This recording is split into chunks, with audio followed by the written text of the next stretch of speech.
Hello, everyone. We are back. We have Emily Rand here. We have Ashley Kang. First off, I want to start the show with just a huge congratulations to Emily because it was just announced today that she is... Emily, actually, do you want to share your announcement with us? Oh, yeah. So I'm full-time, which... With? At ESPN, which is cool for a lot of reasons. The first is that I actually feel like despite writing a lot in terms of quantity, my quality has gone down with outside of like a few feature articles. So this will be able to work a lot more closely with editors. And also I get health insurance, which means I can address a lot of chronic health issues that I've been putting off for a while.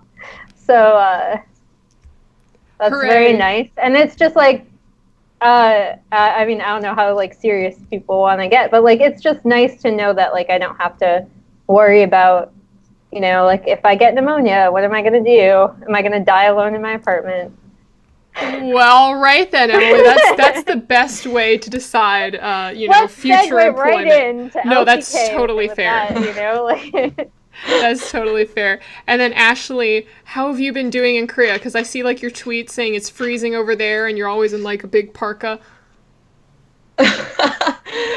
It's about, I don't know how much it is in Fahrenheit, but it is definitely under the freezing degrees in Korea. But I haven't noticed it because I either stay at home or just go to LCK and stay in Low Park, which has great heating and catering is amazing. And I just go and watch the LCK happen every day and write lots of tweets about it and also publish interviews.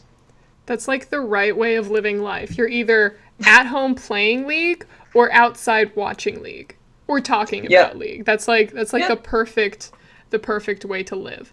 But all right, let's talk about what we need to talk about today, because a couple weeks ago, preseason before week 1 and the start of LCK, we basically had a show and we talked about all of the teams coming in, or at least the big ones, as well as making some predictions, which may not have gone too well. I'm going to go ahead and put the predictions up on the stream right now, but make fun of us. This is why we make predictions. Yeah, by the way, so people can be like, "You guys suck." Yeah, I mean, to be fair though, I don't think anyone really saw this stuff coming. Gryphon, SKT, you guys had both of them as your top 2. Gryphon, 6-0, remains undefeated. They've already taken down most of the top teams in LCK, right? Is there anyone that they haven't played yet? They have not played. They played 6 series. They have not played. I think they played everyone that's considered a playoff teams at this point, because they beat Sandbox, they beat SKT in a crushing 2-0. They beat Kingzone, haven't they?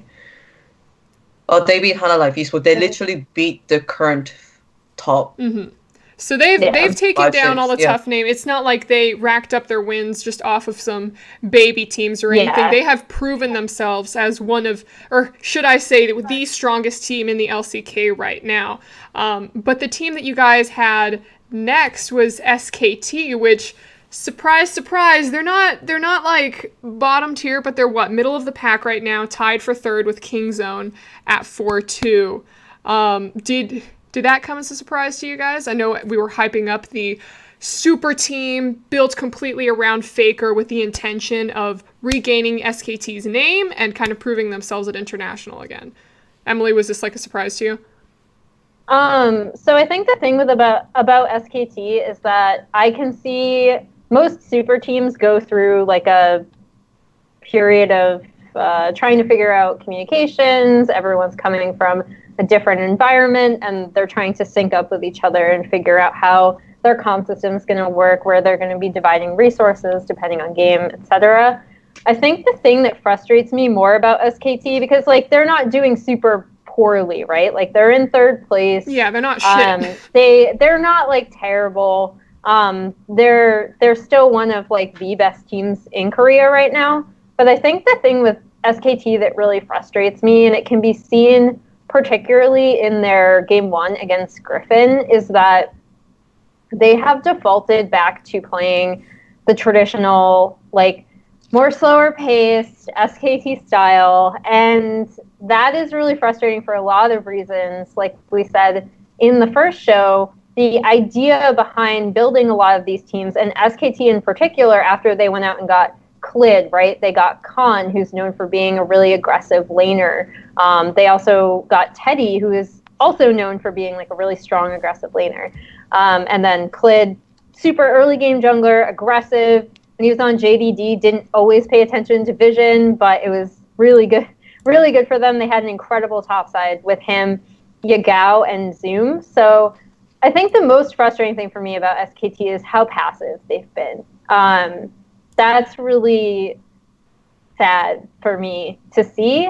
And it seemed like they kind of started off a little bit more aggressive and then have slowly become slightly more passive as the weeks have gone on. And that's the most disappointing thing for me about this team. It's not that they're not playing super badly. It's just the way they've been playing. I wanted to see a little bit more proactivity out of this team. And Ashley, you're in Korea right now. What's the sentiment over on the in the Korean community on what SKT is doing right now? So there is a bit of a disappointment, obviously, especially from the SKT fan base, which contributes to about almost 40% of the entire. It does. LCK fan base, they get the views, they get the view clicks. I think it's quite similar. The Reddit comments where everyone's wanting Faker to be Akali is being reflected in the Korean community too. Like they want Khan to be more on Jace, or picks like Jace or Fiora or any of the aggressive top lane picks. They want to see Faker out of the Galio/Urgot duty. Clid has been doing quite well on picks like Lee Sin, and not much to criticize in particular on the bot lane so far around Mara and Teddy, but other teams such as Hana Life Esports and Sandbox especially have been able to play the much more aggressive game, and SKT has a lineup that is more than capable of delivering that. So I agree with Emily's sentiment. It's just that it's a bit disappointing. Like they had such a high ceiling. I just hope that they can step up and play closer to the aggressive meta that is at the moment. And both of you guys had KT sitting in your 4th place spot, and then you differed a little bit with, I know, we're going to talk about KT in length. We're going to talk about them in length. I just kind of want to look at these predictions before we start jumping in to talking about some of these teams and the surprises in depth. You guys disagreed with your 3rd place spot. Emily, Gen G. You thought that they'd be 3rd on that list, but right now they're sitting at that nice 2 and 4. This is where it gets hilarious for both of us in our predictions. So the reason why, for people who didn't watch the other show, that I ranked Gen G so highly was because they actually looked really well, like surprisingly, in my opinion, well coordinated in their run through the Kespa Cup. And so I was like, okay, even if they fall off maybe towards the end of the split, the beginning of the split is kind of the time for this roster to shine, right? And I was particularly impressed with Life and how aggressive he had been playing in the support position, who's their support substitute they promoted. And none of that has come to fruition in the LCK. They've looked incredibly lost, incredibly out of sync. Their comms are starting to improve. Like, they looked better in their matchup against Kingzone and actually, like, almost won that game 1 as well if it hadn't been for a botched team fight. So I think they are looking better now, but for me, the very beginning of the split was kind of when I saw this team performing well, and that has not happened. So I'm really not sure how they're going to get back into it. And Ashley, your differentiating prediction was you thought that a Freak of Freaks would be in 3rd, and they're tied right there with so there's a 4-way tie. So I thought it was a 3-way tie. It's a 4-way tie. So 4-way tie for, what is this? Second to last? I'm just going to say second to last. There's 4 teams. Gen G is slightly worse. And then Afrika is even worse because of their game score. So they're all 2 and 4. Yeah. They're all 2 and 4. Gen G lost lost more, so they're in 8th, and Afrika have lost one more game than, or no, they've played fewer games. God. I think Afrika is on 9th, and Genji's on 8th, KT's on 6th, and Damwon is KT's on 7th, and Damwon is at 6th. Because, basically, it's a womp feeling for Afrika Freaks right now. Yeah. By the way, I just wanted to add on Genji that despite the fact they have got Peanut, the new aggressive jungler, they seem to have completely regressed back into the we're gonna trust on ruler to carry on the late game kind of playstyle, which I'm not that happy with. But talking of changing playstyle, what is Afrika even doing? To give a bit of more background to the listeners on what is Afrika doing, they have 2 junglers on their roster.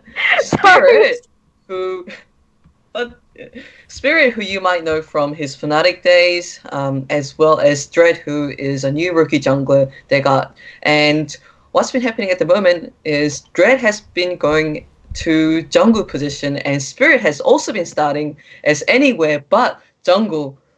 So Spirit has kind of been playing this off role where he's been trying out on mid, as a support, and even as an AD carry Nico. I don't know what they are doing. They have also been trying really weird pocket picks such as Fiddlestick support. This is something that Emily mentioned in one of our earlier chats. Spirit is the oldest player in Africa at the moment, who might be the best shot caller there at the moment. So they might need Dread's better jungling, but still need Spirit in-game in order to be the shot caller, and that's why they're trying Spirit in all these different positions. The issue with this is, as soon as you try a strategy like this, the next team knows about your strategy, and they're already prepared against it. And the thing about this cheat picks is, you can't go against teams that are playing the traditional roles well and are prepared for those cheese picks. So it has worked once or twice. Was it against KT perhaps? But in overall, Afrika hasn't been having a great success with those lane swaps with Spirit going everywhere, and that's why they're in the 9th place. And I don't know how they can solve this issue. Yeah, I have like a whole rant about Afrika that can kind of be distilled into, if you're going to pick. So the meta right now really relies on how flexible you can be and how you can use a lot of flex picks that are in draft to your advantage, and how your team can play those flex picks according to their strengths. And even if Afrika want to do these kind of tricky drafts, or they want to keep Spirit on because he is a good shot caller and he's like a veteran presence for the team, their lane assignments are not good. You don't, in my opinion, and people can totally call me out and be like, Emily, you don't know what you're talking about. You don't swap an Azir into a Varus lane.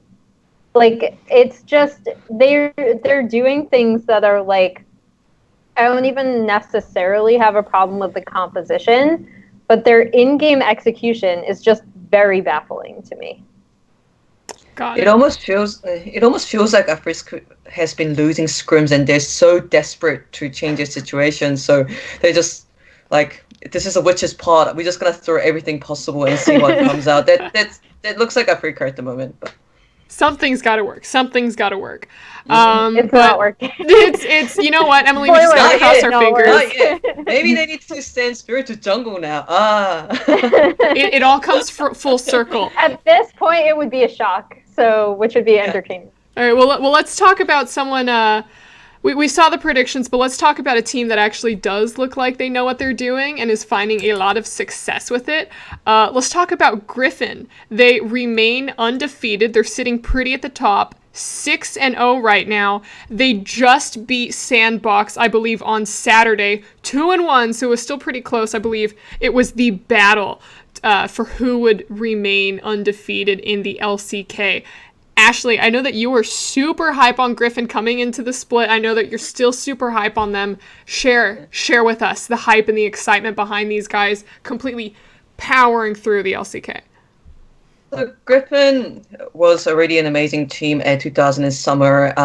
The criticism at that time is Gryphon had an amazing team fight. However, they didn't have an early game lane presence, and they seem to have stepped up in 2019. And not only are their team fights amazing, you guys might have seen Gryphon's 4-5 victory against Hana Life Esports, where Viper had a pentakill. They also have a very, very strong lane phase, which is benefiting them in the early aggression meta that is happening at the moment. Another thing that I like about Gryphon is Tarzan continues to be an amazing jungler, and he has a very, very smart jungle pathing, which Emily might appreciate, that differentiates him from the other rookie junglers compared to like such as Canyon and On Fleek. And I don't think any other LCK teams can touch them at the moment, and people have been making comparison between Gryphon and LPL. However, there is a big difference between Gryphon and the aggression LPL style. LPL is more like hot-blooded. If there is a chance to go 1v1, we will go 1v1. We believe in the mechanical prowess of the individual players, but Gryphon is very, very cool-headed. We see Gryphon making aggressive plays frequently, but it seems that Gryphon only does that when they know that the chances are above 50-50. And the individual players are so good at making the instant decisions on, hey, we're going to win this 2v2 skirmishes, we're going to win this Baron fight, and we're going to win this complete team fight. And that's what makes Gryphon so terrifying. They move like one big machine who always seems to know outcome of any given engagement. Emily, anything that you want to add about Gryphon? I mean, right now, the one thing that I got super hyped for, and I think the thing that a lot of people were hyped for in terms of people who aren't deeply invested in the LCK, was that mid laner Chovy hit that 104 KDA in, what was it? It was against SKT too, right? Yeah, was it? Yeah. So he ended up having his peak, which was after game 1 against Sandbox, was 115. 115. Dear God, yeah. Korea's okay. Yeah, now it's back down to 43. It's like 42.7. Oh no! I know, right? Like, wow. 100 KDA. He hit it. 100. Check himself. But yeah, like, it's funny because I was listening to the Korean cast for that one, and they're just like counting off, like they're just following Chovy and they're counting off what his KDA is with like every kill and assist he got in that first game. So it was very fun. I think I have an article coming out about Gryphon tomorrow. I think the thing with Gryphon for me is that I'm still watching the top LPL teams, like Invictus Gaming, Top Sports Gaming, Fun Plus Phoenix, who have done really well. I think I'm still slightly worried about their early game against some of those teams, despite the fact that I agree with Ashley that Tarzan is an incredibly smart jungler. And he's really good at maximizing his efficiency, especially when his lanes are pushing. And if there's one thing I think Gryphon have done better this year, it's that they've tried to have more pushing lanes, whereas previously they would be even more reliant on scaling, because they'll always have, it's kind of like watching a reverse IG actually. Like IG last year, they were super strong early and they were drafting all these laning comps, and then they realized that they had to work on their team fighting before Worlds, so they started trying to switch it up. Gryphon's been doing the opposite, where their 5v5 team fighting is still like insanely good. Like, if you want to watch a team that just for their 5v5, like, watch Gryphon, because they're so smart about how they play those team fights. So I think that's been really good. I'm still kind of hesitant on their early game, because I think Korea, once again, this split lacks a lot of aggressive early game teams, unlike China, where that's kind of all they have. So I am really curious to see, because right now I think that Gryphon are not only at the top of LCK, but they are kind of, I don't see another team overcoming them. At least not until like Not really. I think it's possible, but I just don't think it's probable. Like another team could always like say SKT gets their stuff together, or the meta shifts slightly, or Sandbox improves their mid to late, because Sandbox is kind of the opposite. Their early game is really strong, and then their mid to late is kind of questionable. But I think. So wait. I want to pause right there, because if you think that, because I was basically going to ask you, do you think that these guys can keep it up for the rest of the split? But if it sounds like right now you don't think that, unless Sandbox or SKT really pull something together, like you said, there's a drastic meta shift that's not that great for Gryphon. Do you think that these guys are just going to run through the split, take first, win domestic, and then head on to MSI? I am thinking so. Yeah.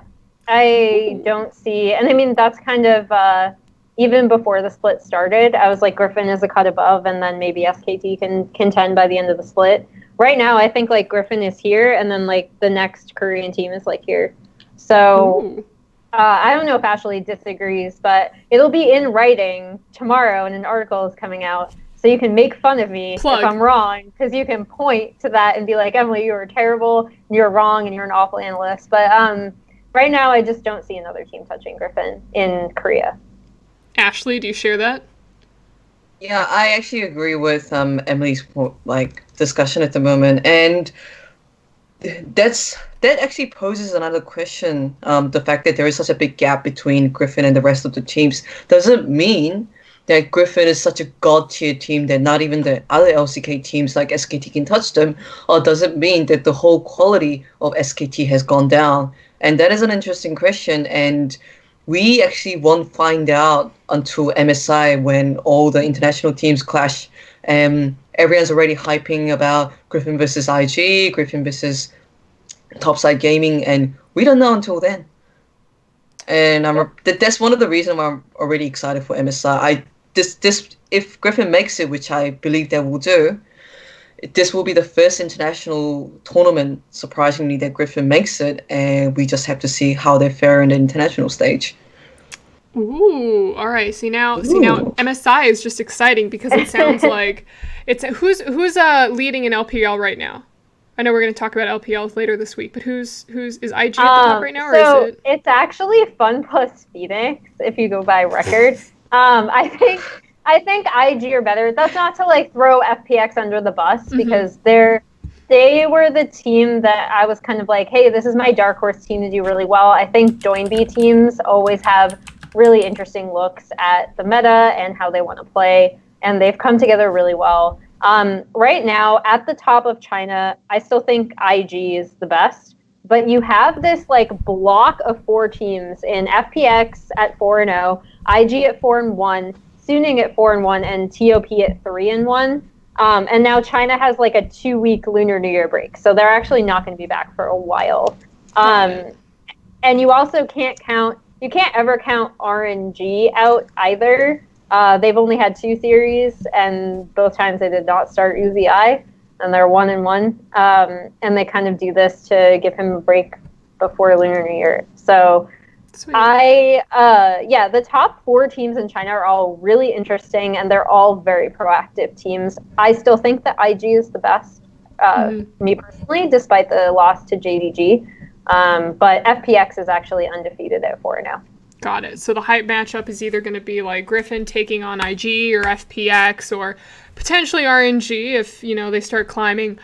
Or is it going to be Gryphon versus Team Liquid at MSI, the hyped up matchup, the match that everyone's looking forward to? Sneak NA in there, right? I always gotta sneak NA in there. If I'm wearing a Liquid jersey right now, like, get out of here. Come on, your girl. This is a Gryphon hype train. we need that. We need that.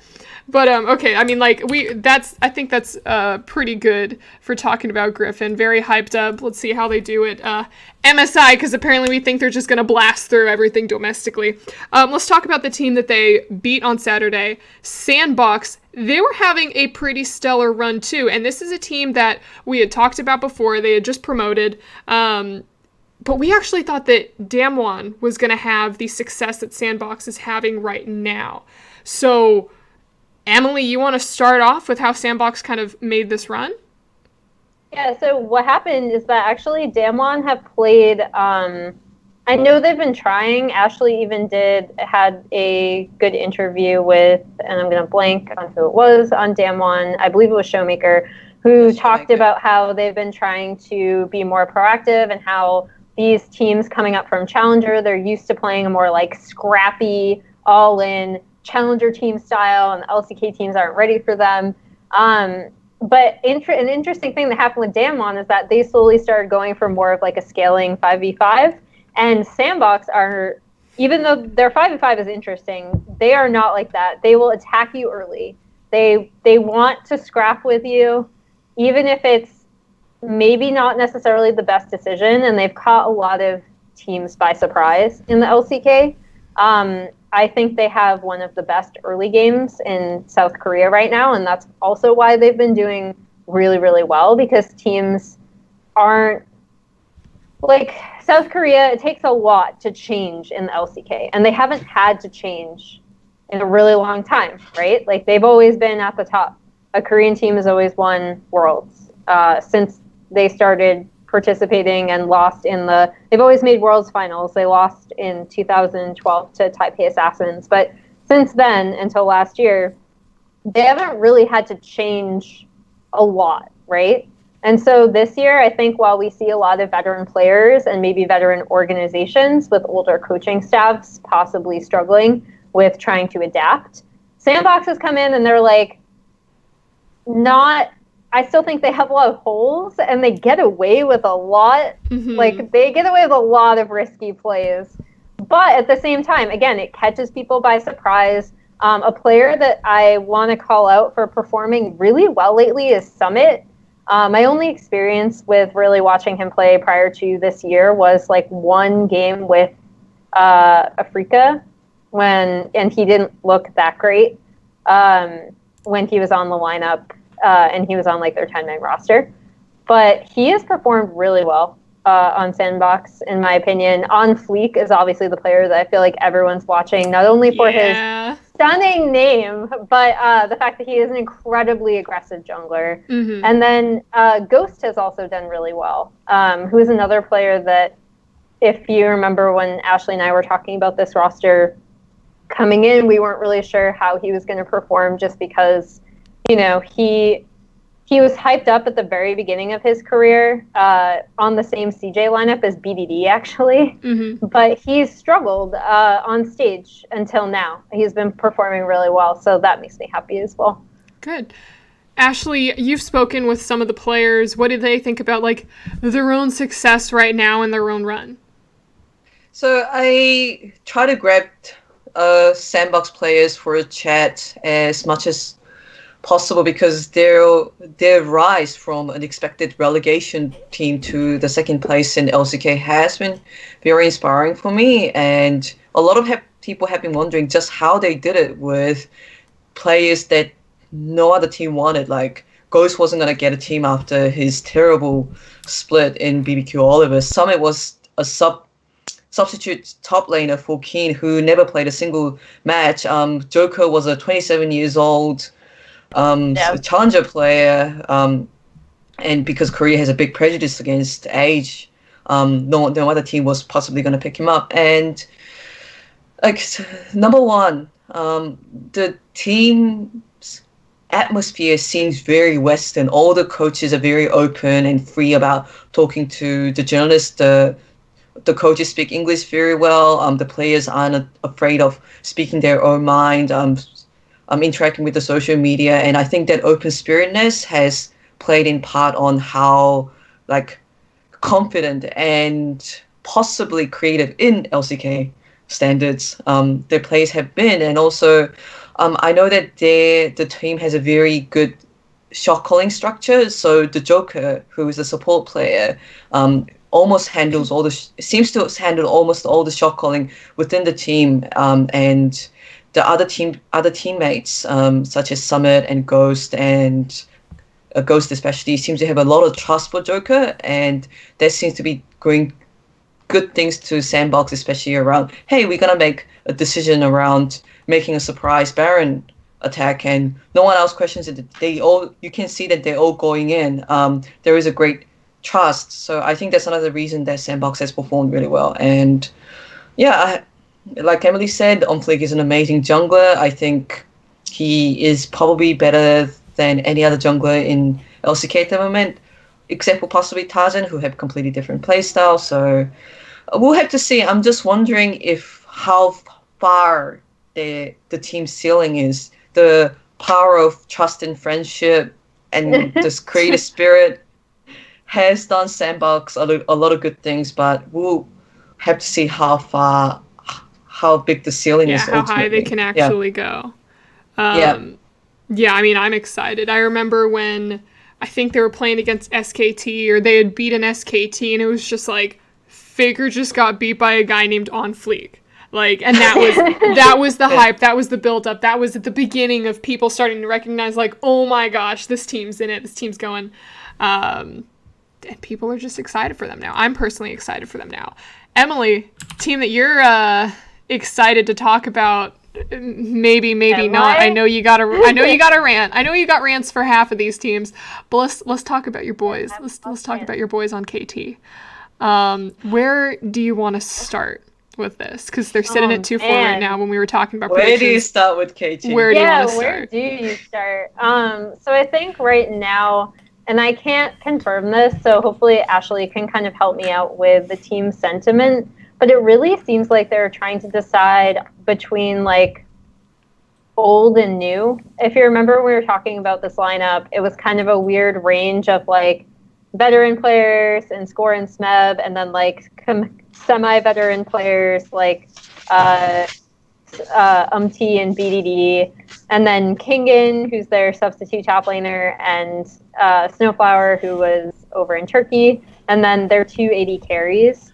I do think that, they do suffer from the fact that they, in my opinion, don't have an AD carry that can go toe-to-toe with a lot of the other LCK AD carries.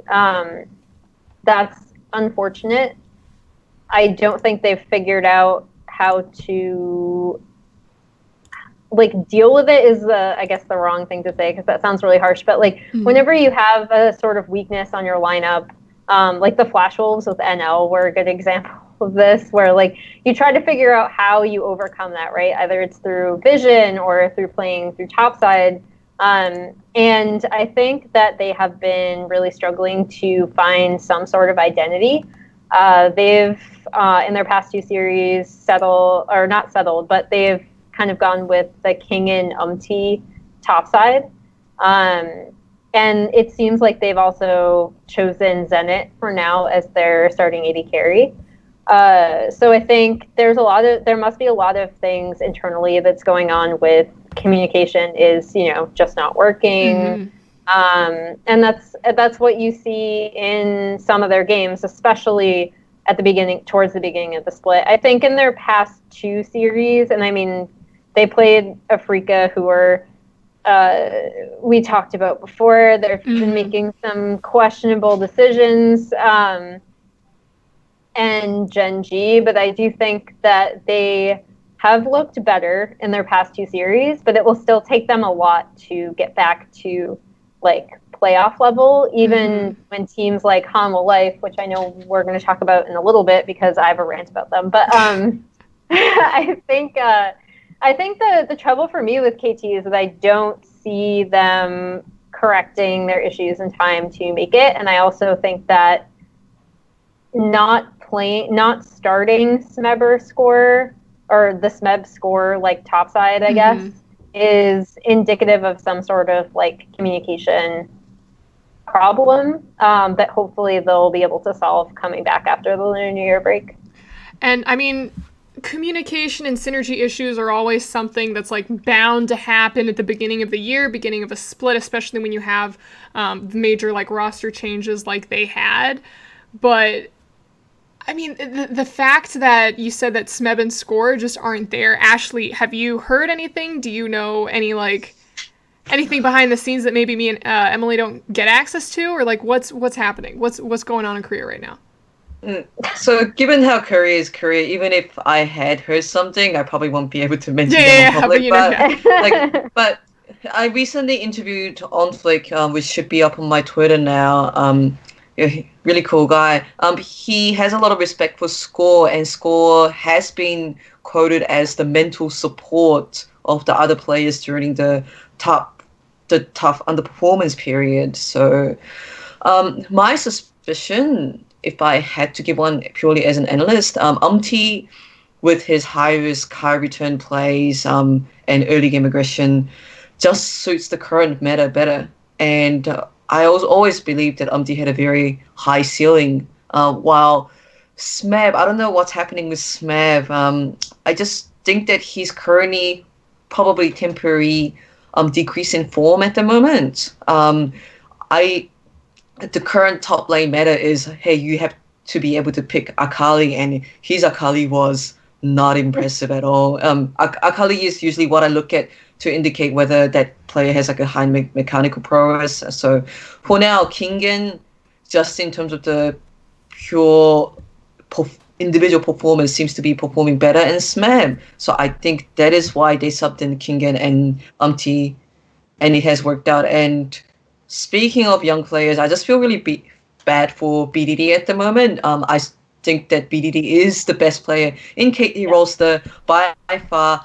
I still think Chobi might possibly contend it, but he might be the best mid laner in LCK at the moment. And BDD is just trying to 1v9 carry the team at the point. And he's now making really risky play that sometimes hurts him. Almost reminds me of Faker last year. A good mid laner trying to carry average team and suffering from over-aggression because of that. Yeah, for sandbagging teammates. They don't have an AD carry. I don't even know if they're sandbagging. They're just not. They're not playing well. They don't have an AD carry. Yeah, I mean that's a big thing. Like if they can pick up another AD carry for the second part of LCK, it would help them a lot. Like just having someone who is at a level that you don't feel like you need to, babysit that lane or pick certain champions for them. I feel like that would take a load off the team. I'm on the hype train for Prey coming to KT. Ooh. They're gonna show up at his apartment with like a dumpster truck full of money. They'll do the Korean thing. They'll do the whole kneel and please come back to us. Please come back. Help! Yeah. We need you, and then just pile the money on him. I don't know what Prey wants, and whatever he chooses, I wish the best for him. But at this point, having Kingen and top, and Prey as the veteran of the team, and a solid AD carry just supporting the entire team, might actually really work out. So, do you think that these guys are going to make it into being a top team by the end of the split? No. No, not the way that they're going right now. Do you playoff team? Do you think they'll make it to playoffs? It's tough because the thing with KT is that I can't rely on them to win series, even against teams like Genji or Freakia, right? Even though they did end up winning those two. The problem is that I'm thinking KT versus Damwon, that's still pretty close. Damwon can easily win that. KT versus Hanwha, Hanwha can easily win that, and then up and up and up, right? So that's the issue, is that in order for KT to make a move towards becoming a playoff team, they really need to figure out how to knock off teams that have performed significantly better than they have. Well, let's move on to Hanwha since you mentioned them. I know that you have another rant that you want to go on, but you mentioned talking about their early game, and you think that's really good. So why don't we start with that? So Hanwha have continued with this iteration to be, in my opinion, one of the best early game teams in Korea, along with Sandbox. It's those two that I look at for really good early game, not only ideas, but execution. the problem with Hanwha and the reason why they tilt me so much is because when they have the game like in hand, they always throw. You saw it in the Gryphon series, like they could have done it, and their mid game and their mid to late is just I just find it hilarious how like all last year people asked me like, oh, like how good are Hanwha, because they seem to be doing really well, like right, their record's way better than I thought they would have. I think Hanwha is really good. Something is carried over from last year as well, is that they're really good at recognizing how they want to play with the players that they have, and that includes like recently they've decided to play Tempt over Lava a few times. They've kind of settled on Tall as their top laner. I feel like they have a really good understanding of like, okay, in this meta, like this is kind of who we've decided to start for now, because they do have a large lineup. And then their bot lane, in my opinion, is world class. I actually think Songyun and Ki are a very strong bot lane. The problem is that whatever happens in their like mid to late game communication, it's carried over from last year too, and it's just like, you guys almost have it. Like you almost have it, and they always manage to throw. Like during their series against Gryphon, I was tweeting about it where I was like, oh, here's Hanwha, the early game's so good. Now I just have to wait for the throw, and like 5 minutes later, they lose a team fight that they should not have to Gryphon in the topside red jungle. And everyone's tweeting at me like, oh, there's the throw, like you called it. And I'm like, oh, God, Hanwha, why? Ashley, anything you want to add to Emily's frustration with the throws? I don't know how I can get behind Emily and talk about Hana's early life aggression, but I just wanted to talk about how in LCK, it's interesting that despite the roster changes, the play style gets inherited.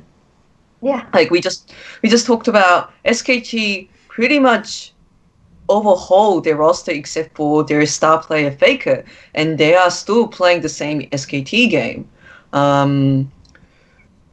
Like Genji. Yeah, Genji.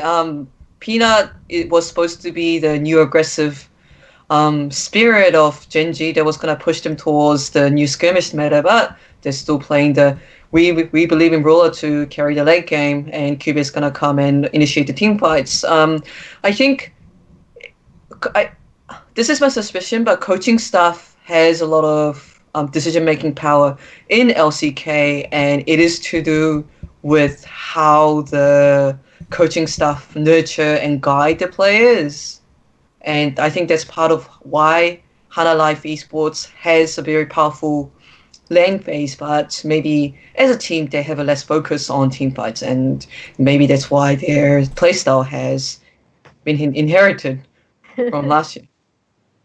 All right, whoops. I was fiddling with my mic to try to prevent typing, but all right, okay, so I know we just talked about them earlier when we were doing predictions, but want to double back over and talk about Afrika Freaks again, just in case there was anything that we may have missed. We mentioned thinking, like, what are they doing, both with the play style and with, what was it, around Spirit?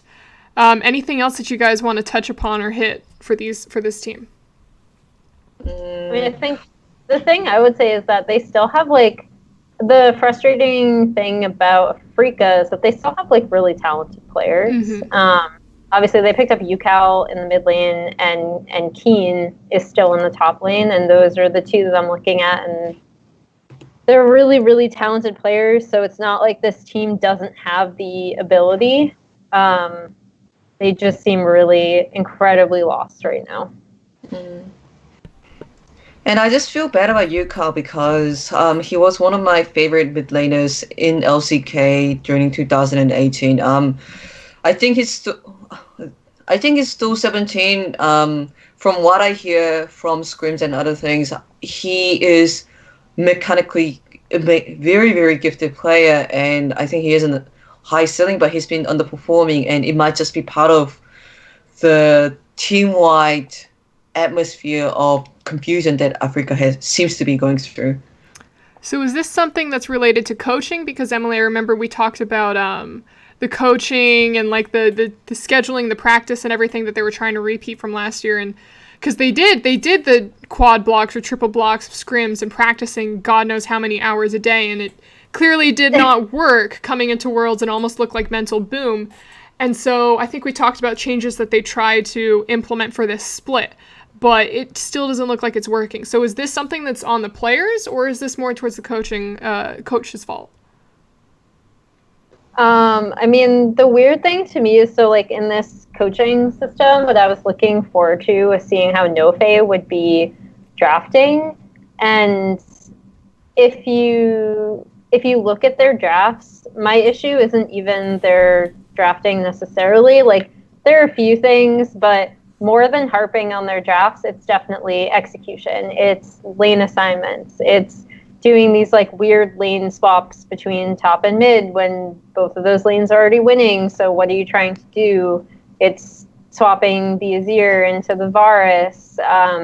It's those like execution things. So I don't know if there's been some mental stress that's kind of carried over. I'm not sure what their practice schedule is.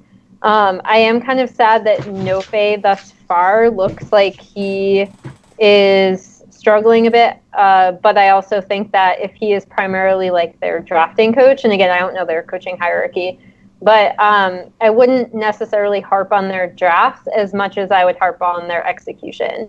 Because, like, for example, the Fiddlesticks support actually is something that we've seen success with in China. Mm-hmm. So I'm not recommending it for most games, but I do think that it can work, and it really depends on execution and team coordination, because a lot of it revolves around his ultimate, right? Especially for larger team fights. So I don't know what's going on. I'm kind of sad because I have a lot of respect for Nofe. Mm-hmm. The team that he left is also struggling, EDG. So it's kind of unfortunate from both sides, I guess. Mm-hmm. Ashley, anything you want to add before we move on? No, I think that's pretty much it for me, Perfect. All right, so we talked about Sandbox. Let's talk about Damwon, because they were the team that we thought, I think you guys had them on your predictions. Where did you have them? Emily, Ashley, you had them as your 5th place team. Emily, I believe you told me that you thought that they were a playoffs team. Is that correct? Yeah. I had them right below Afrika. Yeah, right below Afrika. In 5th. Yeah. Well, I mean, they're kind of tight-ish with Afrika in the standings right now, so that's kind of there. But so this is the team that we thought was essentially going to be the next Gryphon, the next bundle of rookies here to kind of make a name for themselves and run through the split. It didn't really quite work out. Emily, where are our star rookies? What's going on here? Surprise! It's Sandbox, not Damwon. I think the big thing around Damwon is that they just seemed really well coordinated. Not only because of, so they were the ones, if you remember, they received the kind of curse in disguise of being the scrim gods. So like one team from Korea is always labeled as the scrim gods who play all the Western teams and do really well. And Damwon were labeled that. But more importantly, they actually had a pretty impressive showing in the Kespa Cup. So my evaluation of this team was like, I don't think they have the coordination that Gryphon has, but I do think they have a lot of talent, and I believe they'll be a playoff team. I think, I touched upon this before, so I don't have much more to say, but I think the thing with Damwon is that I have seen them slowly slide back into that kind of more standard scaling, farming play style, which isn't super surprising given some of Canyon's like favorite picks, but it is something that when you're comparing them to a team, the other rookie team that did do really well in Sandbox, they're doing really well because of their early game, and Damwon doesn't have that same kind of punch or early proactivity that Sandbox has. So even if I do think their late game team fights are better, and when they played Sandbox, that's actually what it kind of came down to, is just this like blowout mid to late game team fights that Sandbox also ended up winning. I think that is, if they're looking at like ways to improve, I think that's what Sandbox have done better that Damwon have not. Got it. Ashley? So one of the things I noticed about Damwon Gaming is that they have a very consistent losing formula, a formula for losing, and that is when Nuguri doesn't get to carry. So Nuguri is the top laner for Damwon Gaming, who was very, very hyped on, one of the top like solo queue players, and he often picks things like Vladimir, very high risk, high return picks, and if the opponent team decides to camp Nuguri, and Cannon sometimes isn't able to prevent that because I think that he's a very gifted player. He still has a bit of a room to grow, especially around how to react to the opponent jungler, jungle pathing, how to play around objectives, team fights, etc. So when the opponents decide to camp the top lane, Nuguri is not able to carry because top lane is a very isolated part of the rift, and as a result, the whole Damwon gets crashed down. So they probably need to find different avenues of carry potential, not only just Nuguri, maybe let Showmaker, who is also one of the solo queue star players, to have more aggressive picks, perhaps, like maybe see him in Akali more often. But yeah, like I do think that overall, this is a team of 5 players with a very high ceiling. We haven't mentioned Hoyt before, but I think Hoyt is one of the top support players right now. His Rakan is just amazing. Canyon, I did mention that he needs a bit of a fine-tuning, but he will grow up to be a great jungler. Nuguri, already one of the best top laners out there, so need more fine-tuning, and perhaps, like Emily mentioned, need more fate in going on winning lanes and aggressive early games. Yeah. So I just checked, and Damwon actually plays Afrika on the 14th. How do you think that matchup's going to go? Damwon Gaming wins. Damwon Gaming wins, hands down? Yeah. Yeah. Ooh. Unless Afrika somehow manages to find their playstyle back in the 1 week break, and I'm guessing that none of the players goes to home because that's Afrika. Jeez. Unless something drastic happens with Afrika, from what I've seen, it's going to be Damwon victory. All right, well, good luck to Damwon. Let's start speeding through some of these so we can wrap up. But Gen.G, 2 and 4. Emily, you had them 3rd on your list. They're not at the bottom. They're not at the bottom. Yeah, I mean, I think I said pretty much what I wanted to say about Gen.G. In just that, again, like, it's just a lot of communication problems on that team, and which has also been shown by what they've been doing with their lineup, which I neglected to mention before, but they've been swapping between Cuvée and Roach. And I think Roach, the problem with Cuvée, and the problem that kind of Cuvée has always had throughout the split, is that he has, or throughout his career, is that he has these champions that he's like insanely good at. But when the meta doesn't support those champions, he does kind of struggle sometimes. And so I think that's probably one of the reasons why they've been starting Roach a bit more. He's probably also doing pretty well in scrims, but that also shows to me that they might, that like, in addition to the way they've been playing, they might be having some communication issues, and Ashley already touched upon Peanut. Ashley, I remember you mentioned you wanted to talk about rookie junglers?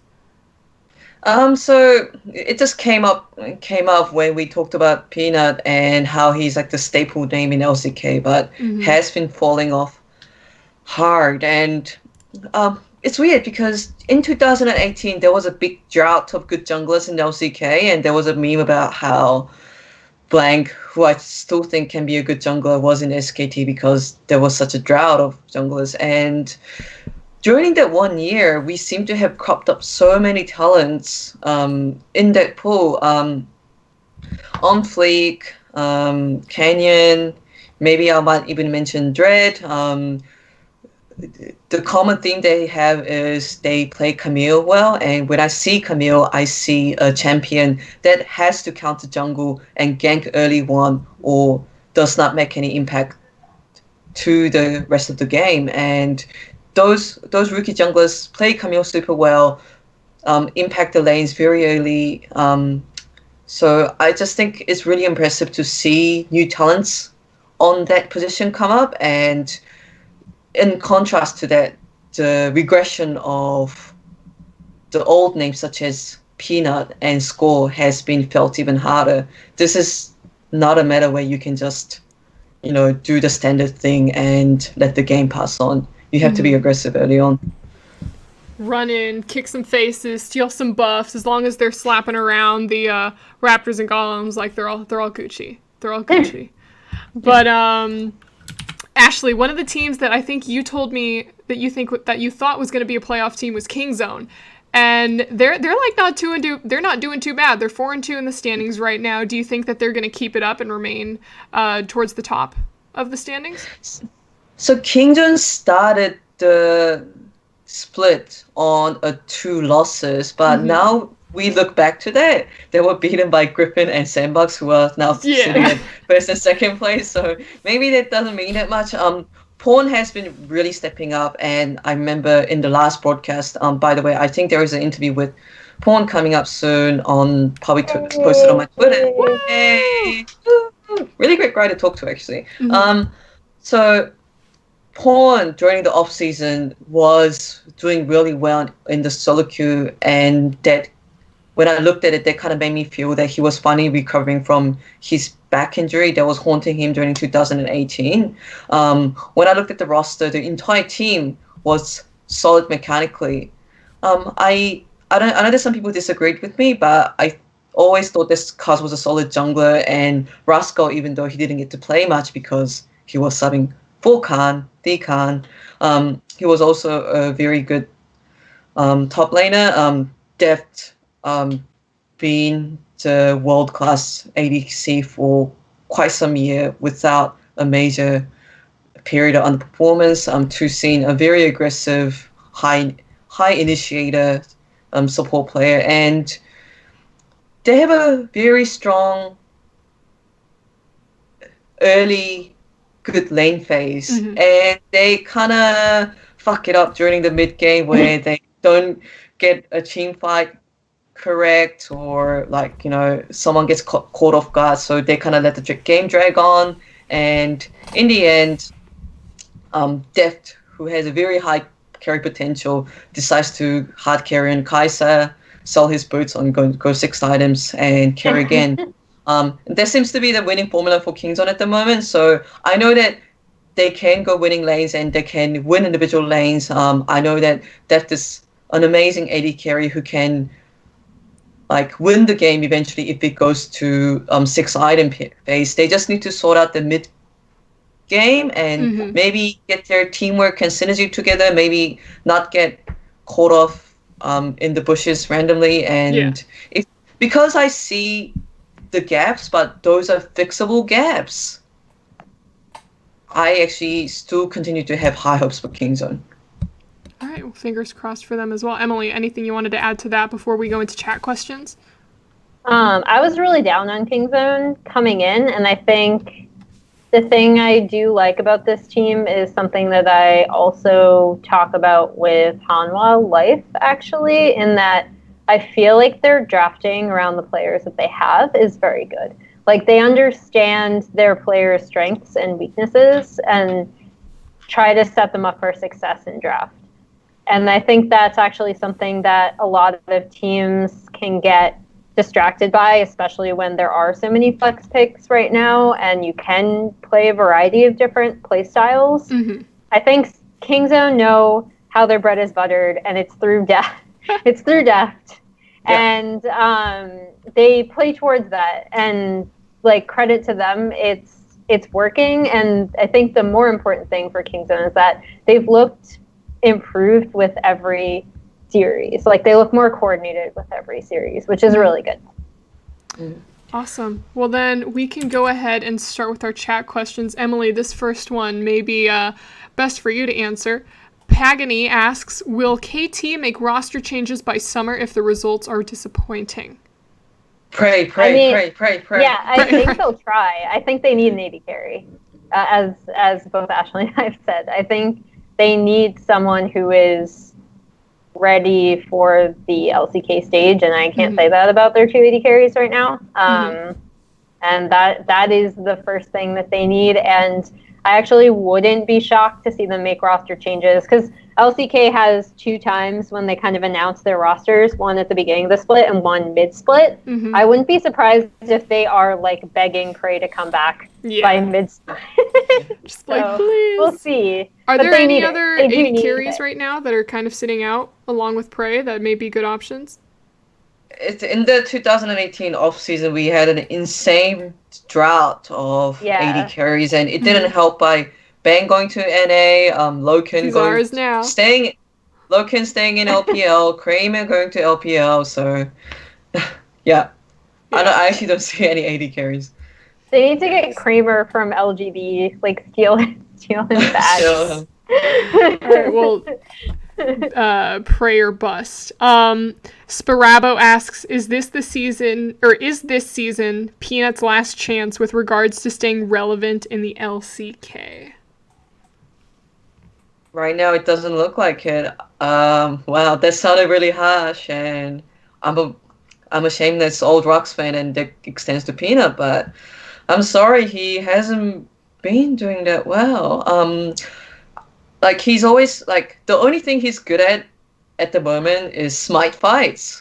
He can still smite, which he has always been known for, so not all hope is lost, but he still tries to play aggressive as if he was in the top form before, but maybe it's a communication issue, maybe it's like a temporary phase he's going through, but his mechanics isn't following his aggression, and I see weird moments where he picks Camille, is already like 3 deaths, goes 4v1, ults into the 80k randomly, dies 3 seconds later, and I'm like, Peanut, what are you doing? I think Genji is regretting that they don't have Haru right now.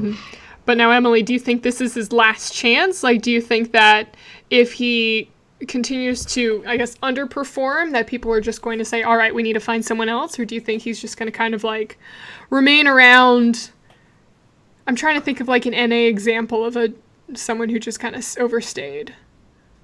I mean, I think, so I'm looking at the jungle pool right now in Challengers Korea. And actually something that's happened in Challengers Korea is that we've had a lot of teams going towards existing known quantities that might not be the best. Like we have Ryan and Mighty Bear, Catch, Cacao, who I love dearly, but is well past his KTA prime.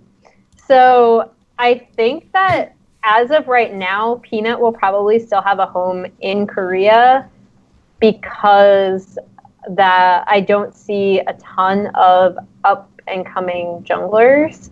However, I do think that he needs to, like, ever since he was on SKT and even when he was on Kingzone, Peanut has seemed to like be caught between like playing a more passive team fighting style and playing the more aggressive, invade heavy, disregard for vision, risk style, I guess, if you want to call it that.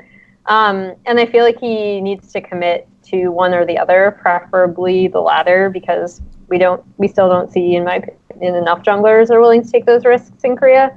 But that is, it's tough because I really wanted to see Peanut succeed, and I thought he was a really good pickup to try to, kick this roster into a different type of play style, and that just has not happened. Perfect. All right. Well, we have time for one more question. This is specifically for Ashley. Toneful asks, what plant are you planning to put in your last pot? And if you turn around, we see one pot that is just completely empty, 2 have just plants that are beautiful, flourishing there, and then the other one, either you had something in it and it's dead now, or like, what's going on? dead or soon to be full of life? No, so what actually happened is those two plants that you see, I got them when they were very little, and they were actually sitting in the pots, the small pots that you see right now. And when they got too big, I bought the bigger pots as like a New Year's gift, and I replanted them. Nice. And that's like the leftover pot. I love it. But I don't know. I might plant like an ivy there. I wouldn't mind an extra ivy in my room. Mm-hmm. Mm. I feel like that was just a perfect way to kind of end this. We talked about teams that are just, growing strong, some that are, slowly just maybe about to sprout and kind of get their start working through the issues, and then some teams that are just like dead in the water. We didn't even talk about Jennair. We're not going to talk about Jennair. We're just going to leave them. They are the dead pot. They are the dead pot, and God help them. The other surprise, right? We got Gryphon right and we got Jennair right, and it was everything in between. That's pretty good. You did the top 5 and bottom 2. I know that it is super late for Ashley right now, so I want to make sure that... it's not. It's not? What time is it there? I got my time wrong. I got my hours wrong. What time is it there? 1 p.m. 1 p.m. I'm confused. I thought it was like 4 a.m. I'm like, oh my gosh, we gotta let Ashley sleep. Yeah. It's okay, I don't know how time zones work. But before we go, Emily, once again, congratulations on starting full-time with ESPN. Can't wait to see the awesome work that you're doing there. Is there anything that you want to shout out, or any work that you're about to publish? So hopefully, for those who might not know, I've had 2 longer features that I've been working on that are hopefully going to come out soon. One, which I was actually talking to Ashley about because she did the translation work for me. And it's about Peanut's relationship with his mom. And Peanut's mom is an amazing woman. We visited her like right towards the end of my time in Korea, where it was just like, I love Korea, and I actually have missed it, and I've missed hanging out with Ashley because we became close friends. Come to Korea. There. I know, I miss it so much. We can go back to Mama. Yeah, we can go back to Peanut's mom. Just like, she has such a like warm energy, and she was like such a mom, and it just made me feel like really welcome and as weird as it sounds, like loved at a time that was right at the end of being 2 months in a foreign country where my grasp on the language is not that great. So, I mean, it was just like, it was a really nice experience, and I want to be able to tell that story. So hopefully that comes out soon, because he was going home to visit her for Lunar New Year. So, love it. Ashley, anything that you want to share or shout out before we take off? Just to shout out that I will be having a full-time coverage on LCK throughout the rest of the spring split. I do wonder what my tweets are going to look like to an audience who might not be following it full-time. So I try to provide a coverage in a way that even if you haven't watched every single game in LCK, even if you decide to miss Gina versus KT, understandable. That was a rough year. Yeah, that is understandable. So, because I'll be continuing to making tweets, and also there are heavier feature exclusives, as well as shorter video interviews regularly being updated, and I try to get the Korean players to do an English message to the fans, which is always adorable. So. All right, excited to see it. Emily, Ashley, thank you guys so much for coming and talking about LCK. Everyone, remember that LCK is on a week-long break, and I believe the games will be returning Saturday, February 13th at about 12 a.m., 1 a.m. our time, PDT. So be sure that you look out for those. Tuesday? It's a Tuesday. It's a Tuesday. Yeah, it's like our Tuesday night, but it's like 1 a.m. So technically Wednesday. Got it. It's Wednesday during the day. During the day, Tuesday. It's you know what, Korea time. Korea time is. I mean, I'm used to it because like this is my schedule. Yeah, that's your thing. Got it. Easy. But yeah, straddling 2 time zones. Perfect. 13th they come back. Once again, follow Emily and Ashley on social media to keep up with all of their work. And if you guys are watching this on YouTube, you can like the video and subscribe for more stuff. We're going to see a lot more of Emily and a lot more of Ashley for the rest of the year. So everyone, thank you for watching. See you guys next time. Bye.